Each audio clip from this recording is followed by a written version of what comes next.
नमस्ते मित्रांनो, सुख म्हणजे नक्की काय असते या मालिकेच्या होणाऱ्या रविवारच्या एपिसोडमध्ये आपल्याला असं पाहायला मिळणार आहे की इकडे जन्माष्टमी असते म्हणून नित्या छान तयार झालेली असते आणि कृष्णालासुद्धा ती खूप छान तयार करून झुल्यामध्ये ठेवते।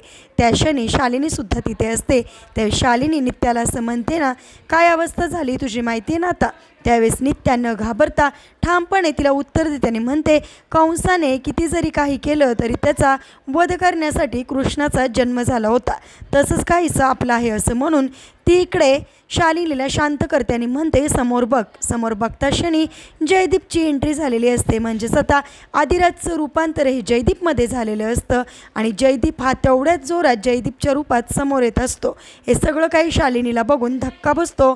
जयदीप ह्या शालिनीच्या समोर येतो आणि म्हणतो, ज्याप्रमाणे कृष्णाचा पुनर्जन्म झाला होता त्याचप्रमाणे माझासुद्धा आज पुनर्जन्म झालेला आहे जयदीपच्या रूपामध्ये। जयदीपला तिथं बघून आता शालिनी चांगलीच हादरलेली असते।